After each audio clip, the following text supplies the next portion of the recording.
안녕하세요. 저는 7살, 11살 아들 둘을 키우는 워킹맘, 순빨이는 쓰담 여사입니다. 가계부를 쓰면서 4인 가족 한 달 변동생활비 100만 원을 가지고 사는 모습을 벌써 6년째 영상으로 올리고 있지요. 그래서 제가 이제 가계부 쓰는 거 보시면서 질문이 많이 있는데 그 중에서 요즘 이 예비비에 대한 질문이 계속 있어서 영상으로 한번 올려보려고요. 예비비에는 어떤 항목이 있고 그 예비비를 준비하는 방법에는 어떤 게 있는지 질문을 주시는데요. 딱 정답이 있는 건 아니거든요. 그래서 제가 여러 가지 항목과 여러 가지 준비 방법을 소개해 드릴 테니까 내가 할 수 있는 방법을 찾아서 하시면 돼요. 우리가 매달 1월달부터 12월달까지 쭉 나가는 돈들이 있어요. 매달 반복해서 어떤 게 있냐면 관리비, 대출, 통신비, 교육비, 보험, 내 용돈, 신랑 용돈 이런 거는 매달 쭉 지출이 되잖아요. 그리고 매달 거의 비슷한 비용으로 나가고 있죠. 이걸 우리가 고정 지출이라고 하고 매달 똑같은 돈은 아니지만 1월달부터 12월달까지 계속 쓰는 돈 중에 식비, 의료비, 생필품비, 문화생활비, 의료비, 여가생활 이런 것도 1월부터 12월까지 쭉 나가잖아요. 우리가 이런 돈을 변동지출이라고 해요. 쭉 쓰고 있는 돈, 그쵸? 이것도 쭉 1월부터 12월까지 쭉 쓰고 있는 돈. 이런 돈은 우리가 매달 가계부에서 이렇게 쓰잖아요, 여러분. 가계부에서 매달 이렇게 쓰고 있어요. 여기 고정지출, 변동지출 이렇게 매달 나가는 돈 말고요. 1년 중에 어느 때 이렇게 정해져서 나가는 돈들이 있어요. 어떤 게 있냐면 저희 같은 경우는 자동차도 있고요. 집도 있어요. 그래서 이건 정해져 있어요. 빼박. 그냥 무조건 나가는 돈들이거든요. 자동차세는 1월달에 저희가 연납을 하고 있고 자동차 보험료는 12월달에 계약을 해요. 이 재산세는 7월, 9월에 이렇게 나가요. 이런 것도 제가 예비비로 두고 있고 또 어떤 게 있냐면 특별히 돈을 조금 더 써야 할 날들이 있어요. 그런 게 이런 명절, 기념일, 또 생일, 또 경조사 이런 게 있거든요. 그래서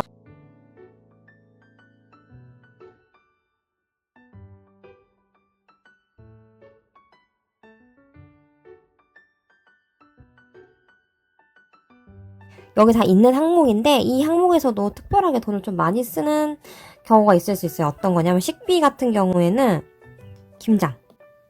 김장할 때 돈 조금 더 들죠. 많이 하시는 데는. 그 다음에 의류비 같은 경우에는 이 겨울 외투 살 때 돈 조금 더 들죠.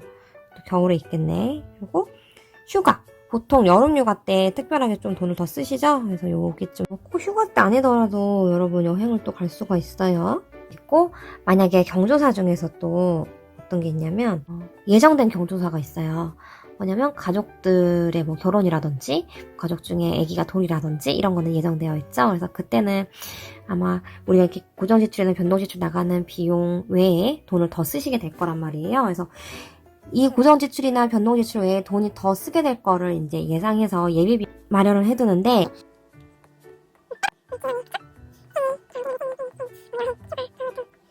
여기까지는 이 부분은 예측이 가능한 거예요. 예측이 가능한 거 말고 예측이 안 되는 것도 있어요. 돌발 상황이 있을 수 있어요. 돌발 상황. 이 돌발 상황이라는 건 우리 인생에서 사고예요.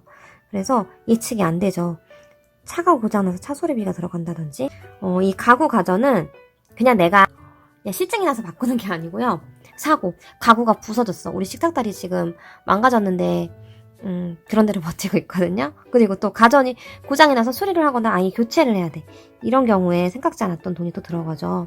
그리고 이제 의료비가 좀 크게 들어갈 때가 있어요. 치과 치료할 때 돈이 좀 많이 들어가는 경우가 있고 또 뭐 입원을 해서 치료를 받아야 되는 경우 또 큰 수술을 해야 되는 경우 이런 경우는 우리가 예상할 수 없었던 상황들이잖아요. 그래서 돌발 상황에 대비해야 되는 예비비가 있어요. 그리고 또 여러분 이 예측 불가 돌발 상황 중에 예정되지 않은 경조사가 있을 수 있어요. 부고 같은 거는 우리가 예정되지 않잖아요. 그런 게 있을 수가 있어요. 그래서 지금 예측 가능한 것과 예측 불가능한 걸로 나눴어요. 근데 어때요, 여러분? 엄청 많죠? 이 위에 요거 매달 나가는 지출보다 이게 더 많을 수도 있어요, 여러분. 근데 관리를 잘 하셔야 돼요. 그래서 저는 특별한 날 맛있는 거 더 먹고 용돈도 드리고 이런 걸 다 여기 예비비에서 쓰는 건 아니고요. 그러면 너무 많이 나갈 것 같지 않아요? 이게 벌써 최소한만 적어도 몇 개예요. 그래서 저는 꼭 나가야 될 거 자동차세, 재산세, 자동차 보험료는 금액도 정해져 있고 꼭 나가야 되는 거니까 예비비로 나가고요.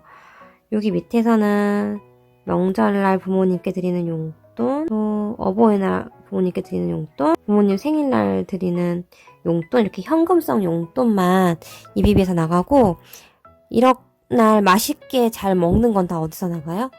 여기 식비, 여기 안에 포함되고요. 겨울 외투는 여기 의류비 안에 포함시키고요. 김장도 여기 식비에 포함되면 되고, 이 어린이날이나 크리스마스나 선물 같은 거는요, 여기 변동 지출에서 나가든지 아니면 여기 또 있잖아요, 용돈. 네, 여기서 나가요. 네, 여행이나 휴가는 작년까지는 숙박비만 여기서 나가세요. 숙박비. 이제 식비도 나가려고요. 그래서 뭐 여행이랑 휴가는 예비비로 나갈 것 같아요. 예정된 경조사도 예비비로 나가고요. 예측 가능한 예비비는 항목을 최소화시키고 나가는 비용도 최소화시키도록 노력을 했고요. 정말 큰 돈 필요할 땐 여기죠. 돌발 상황. 이 돌발 상황이 있을 때는 예비비를 쓸 수 있도록 그렇게 하고 있습니다. 그래서 저는 가계부에 이렇게 연간 계획을 세우는 페이지가 있거든요. 그래서 쭉 보시면 이 위에 명절 기념일, 생일, 뭐 기타, 뭐 또 필요한 거 적으시라고 하나하나 더 해놨고 1월 달에 얼마가 나갈지 대충 이렇게 예상을 해서 적어놓는 거예요. 근데 저는 이게 다 예비비로 나가면 너무 많잖아요. 그래서 금액은 적어놓되 여기서 일부는 예비비로 나가고 일부는 생활비에서 씁니다. 그래서 이런 페이지가 있고 이제 이 예비비로 나갈 돈을 어떻게 준비해 놓아야 될지 그 방법을 볼게요. 이 예비비 준비 방법은요. 4가지로 볼 거예요.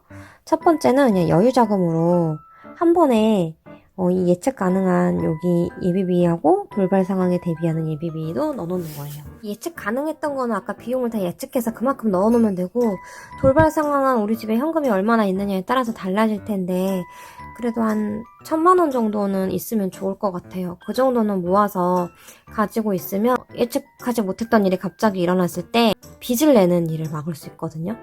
그래서 빚을 안 내고 해결할 수 있는 범위까지는 일단 지금 당장 뭐 1,000만 원이 안 되더라도 모아서 1,000만 원 정도는 마련해 놓으면 좋겠다는 생각이 들어요.